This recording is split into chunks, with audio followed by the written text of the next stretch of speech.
Um outro dispositivo de oferta de O2 que eu quero mostrar para vocês que é muito utilizado principalmente em serviços de urgência é a unidade ventilatória bolsa-máscara. Chega aqui que eu preciso mostrar para vocês em detalhes. Essa unidade ela é composta por uma máscara que tem essa parte siliconada normalmente para poder adaptar bem ao rosto do paciente. Uma bolsa, essa bolsa ela é texturizada para permitir, na verdade para impedir o deslizamento da mão do manipulador enquanto está fazendo o uso dela. Existe aqui uma bolsa reservatória de oxigênio e aqui é a fonte onde eu vou ligar o tubo de oferta de O2 para eu poder de fato ofertar uma FiO2 para o paciente maior do que aquela do ar ambiente. Uma questão que é muito importante de ser dita com o uso da unidade ventilatória bolsa-máscara é a forma como a gente posiciona a nossa mão. É muito importante que o posicionamento da nossa mão seja em formato de C, sendo que com essa mão aqui eu posiciono sobre a parte superior da cabeça do paciente. Vem comigo que eu vou te mostrar no manequim. Não vou fazer isso na paciente não, porque vai incomodá-la bastante. Então eu posiciono a parte superior sobre a narina do paciente e a parte inferior eu já coloco aqui em formato de C. E essa parte aqui eu já aproveito para poder fazer a elevação da via aérea do paciente se for necessário. Quando eu tenho duas mãos, eu posso posicionar nesse formato e aí eu consigo em formato de C, posicionar a minha mão para a máscara ficar bem acoplada ao rosto do paciente e com os outros 3 dedos eu já faço a abertura da via aérea do paciente. Nem sempre você vai ter uma pessoa para poder posicionar e outra para poder ventilar. Então, por isso que a forma mais comum da gente ver a pessoa ventilando é essa daqui. Tá? Com uma mão eu seguro e com a outra eu ventilo. E aí é importante eu falar para vocês uma questão. Que tanto e com que pressão eu tenho que apertar essa bolsa? Normalmente a gente aperta até a metade da capacidade da bolsa. E isso aqui já vai dar um aumento exponencial da FiO2 ofertada para o paciente. Não posso fazer esse movimento, ó. Por que eu não posso fazer isso? Porque a gente não respira dessa forma. Você respira assim?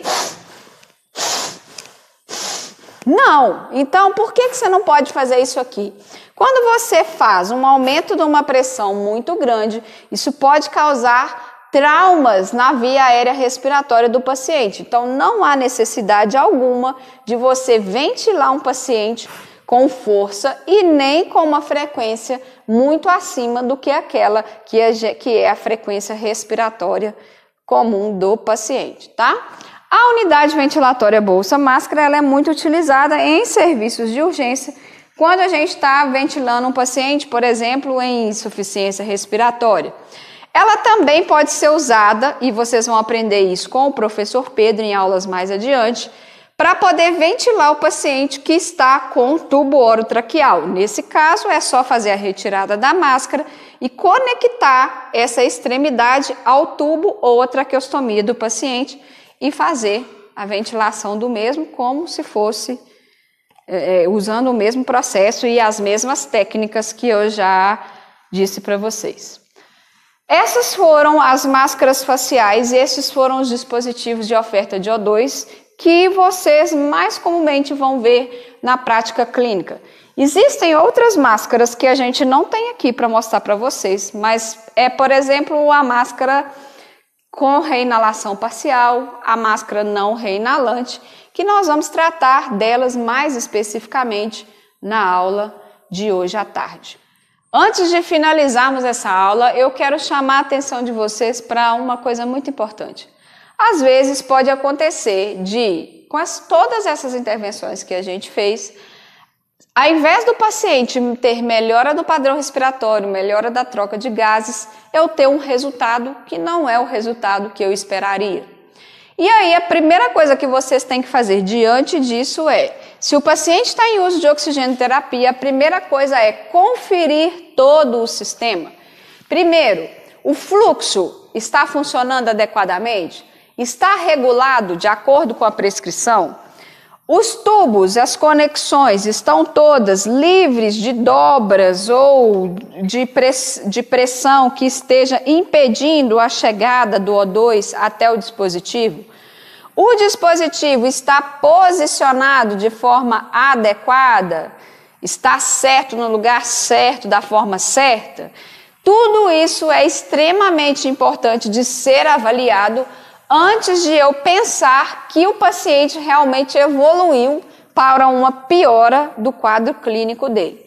Então, a gente finaliza essa aula com essa dica.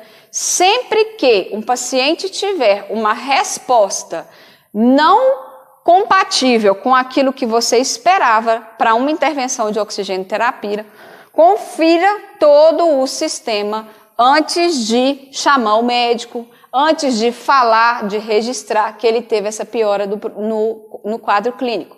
Porque muitas vezes eu já vi paciente que o tubo estava desconectado e por isso o paciente estava evoluindo para uma piora clínica.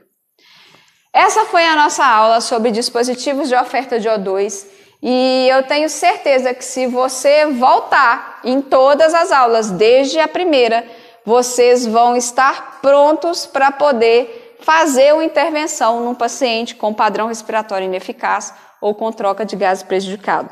Existem outras intervenções que vocês vão aprender um pouco mais para frente, mas por hoje é só e eu desejo para vocês bons estudos. Tamo junto!